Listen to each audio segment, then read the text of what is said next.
Ustaz, ini ada yang cukup viral di jenjang sosial media, Ustaz. Ada salah satu influencer atau kita mungkin banyak mengenalnya sebagai seorang ustazah yang mengajak untuk nobar, nonton bareng salah satu film yang memang katanya ya recommended lain sebagainya. Mohon tanggapannya Ustaz tentang ini. Alhamdulillah wassalatu wassalamu ala Rasulillah wa ala alihi wa sahbihi wa mawala. Ada satu peringatan yang pernah disampaikan oleh sahabat Ibnu Mas'ud radhiyallahu anhu. Pada waktu beliau mengajar, dan mungkin mayoritas dari muridnya Ibnu Mas'ud adalah para tabi'in. Beliau menyampaikan satu pesan.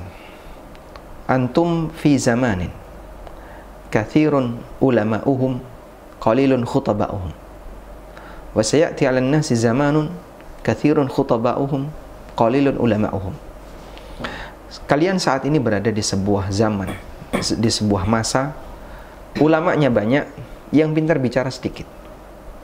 Dan besok akan ada satu masa di mana yang pintar bicara banyak, ulamanya sedikit. Baik. Sehingga dari sini kita bisa lihat bahwa Ibnu Mas'ud itu membedakan antara standar khutbah khatib dengan alim. Beliau menyebut dalam posisi di zaman para sahabat masih banyak yang hidup, alim dominan. Sehingga manusia mereka dikendalikan dengan ilmu dan takwa. Maka ceramah-ceramah itu diwarnai dengan ilmu, diwarnai dengan takwa. Masyarakat diajak untuk selalu mengedepankan ilmu dan takwa. Dan kemudian beliau menyampaikan di akhir zaman akan ada suasana di mana yang pintar bicara banyak. Bahkan kadang ini dipelajari, orang belajar public speaking, kemudian belajar bagaimana cara dia bisa tampil di muka dan seterusnya. Sehingga kadang itu tidak organik, tapi dibuat-buat agar lebih menarik. Bahkan dia punya tentor untuk ngajari bicara. Kita tentu saja tidak sepakat dengan hal ini. Karena sebenarnya dalam masalah dakwah itu bukan siapa yang berani bicara dan siapa yang pintar bicara, tapi siapa yang berilmu, silakan dia bicara. Dan siapa yang tidak berilmu, maka seharusnya dia tidak bicara.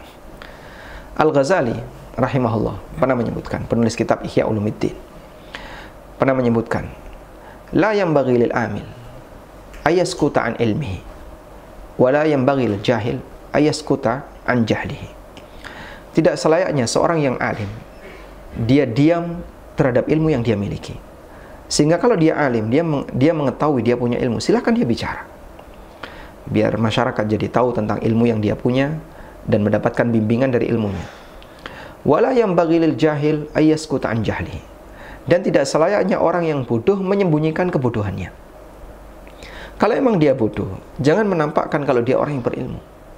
Sehingga ketika dia nggak tahu, seharusnya dia belum layak untuk bicara, seharusnya dia tidak bicara.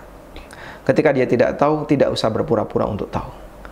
Karena orang jadi seperti ada kamuflase, kemudian dia berpura-pura paham tentang A, B, C, padahal sebenarnya dia nggak ngerti. Akhirnya masyarakat diarahkan kepada sesuatu yang tanpa ilmu. Kemudian kita punya catatan bahwa tujuan dakwah itu mengembalikan orang untuk kembali kepada Allah. Allah Subhanahu wa taala berfirman, "Qul hadhihi sabili ad'u ila Allah ala basiratin ana wa man ittaba'ani." Sampaikanlah wahai Muhammad, hadhihi sabili, ini jalanku. Ad'u ila Allah, di jalan ini aku mengajak orang untuk kembali kepada Allah. Ala basiratin, di atas basirah, maksudnya di atas ilmu. Ana wa man ittaba'ani, aku dan orang-orang yang mengikutiku. Sehingga jalan dakwahnya Nabi sallallahu alaihi wasallam adalah jalan dakwah mengajak orang untuk kembali kepada Allah, bukan untuk mengumpulkan massa. Maka sekalipun apa yang beliau sampaikan bisa jadi ditolak oleh masyarakat, bisa jadi tidak diterima, kebenaran tidak kemudian hanyut dan hilang. Sebab tugas kita hanyalah menyampaikan kebenaran, bukan memperbanyak jumlah massa yang mengikuti kita.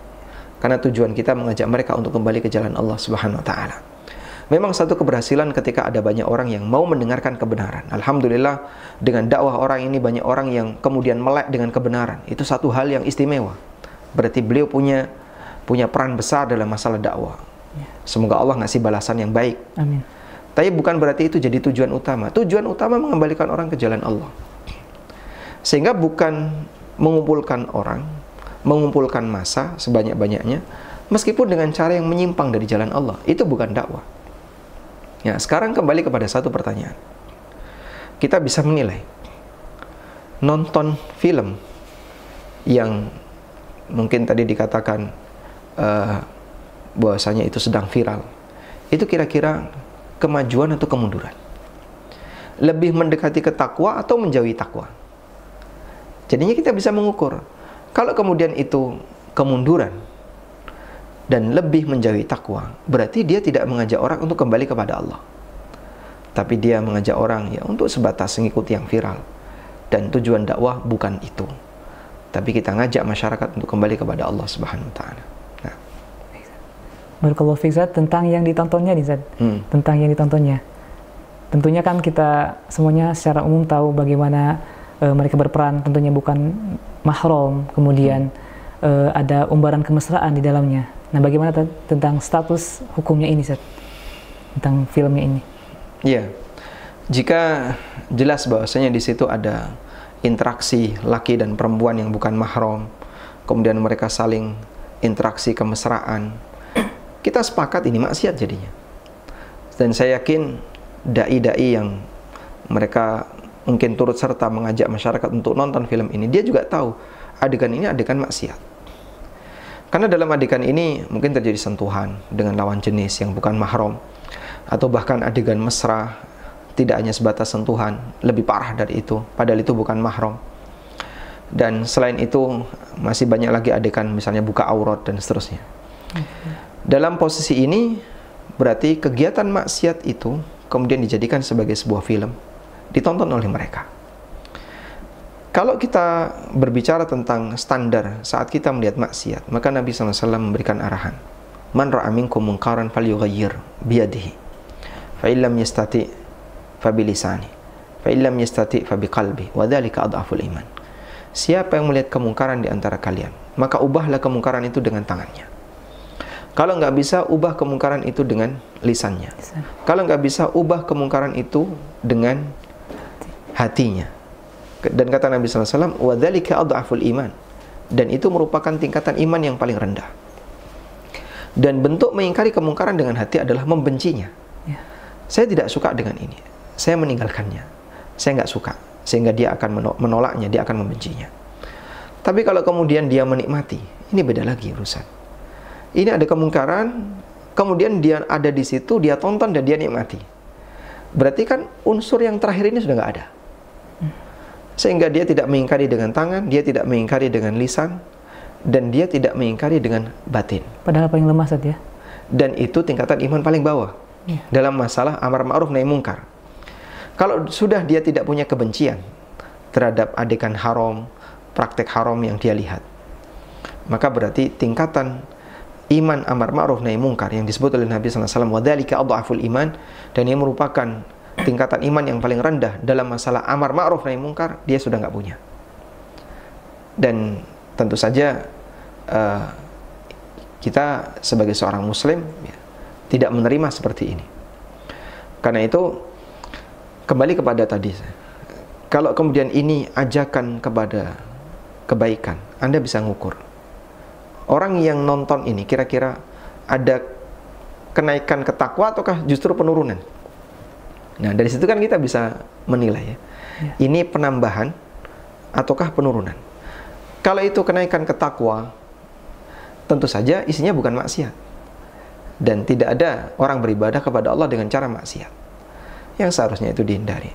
Cukuplah kemudian mengajak orang untuk berhijrah dengan peringatan secara lisan, dengan menyampaikan, atau Anda bercerita tentang sejarah para sahabat atau sejarah-sejarah yang lain yang mungkin bisa menggugah hati seseorang. Karena pada asalnya dakwah itu disampaikan dengan lisan atau tulisan, kemudian disampaikan dalam bentuk penjelasan. Tidak harus ada adegan atau ada film dan seterusnya. Sebab yang paling prinsip adalah bagian ini. Wallahu a'lam. Masya Allah, barakallahu fiik, Zat. Berkaitan dengan liburan, Zat, karena mungkin ini momen-momen liburan, Zat. Jadi ada tips atau ada saran kiat-kiat bagaimana untuk orang tua khususnya, atau mungkin anak-anak muda juga yang sedang menjalani liburan? Kalau Anda punya kesempatan untuk berlibur dalam waktu yang lama, Anda bisa manfaatkan itu untuk silaturahmi. Mungkin ada kerabat jauh yang barangkali lama tidak ada kunjungi, ada kerabat jauh yang mungkin jarang ketemu Anda, sehingga kerabat jauh tersebut barangkali menantikan kedatangan Anda di momen liburan, tidak harus nunggu hari raya. Kalau Anda punya banyak waktu luang, datangi mereka. Semoga dengan itu liburan yang Anda lakukan lebih bermakna karena ada nilai pahala. Dan masalah di tempat wisata apa yang bisa kita kunjungi? Ya, kalau di sana ada pilihan, misalnya Anda datang ke kampung dan di situ ada tempat wisata yang dekat, sehingga nanti di samping berkunjung ke keluarga, nanti Anda juga bisa berwisata. Alhamdulillah, itu hal yang baik. Dan kita juga menyarankan kepada orang tua ya, agar mengawasi putra-putrinya dalam berlibur, sehingga semuanya tetap terkontrol. Dan yang paling prinsip adalah selalu ingatkan, ini hanya sementara dan nanti kau akan kembali belajar. Jangan sampai kemudian hafalan di pondok atau dia punya misalnya pelajaran yang dulu dia paham, tiba-tiba hilang semua gara-gara liburan 2 pekan. Belajar 1 semester bisa jadi hilang semuanya gara-gara liburan 2 pekan. Maka dibuat yang lebih terjaga, dan apa yang dipelajari 1 semester kemarin jangan hanya habis ketika di ujian akhir semester. Kalau bisa tetap bertahan sampai masuk ke semester berikutnya, bahkan sampai kita lulus. Wallahu a'lam. Terima kasih banyak Ustaz atas kesempatannya. Barakallahu fikum. Barakallahu fikum.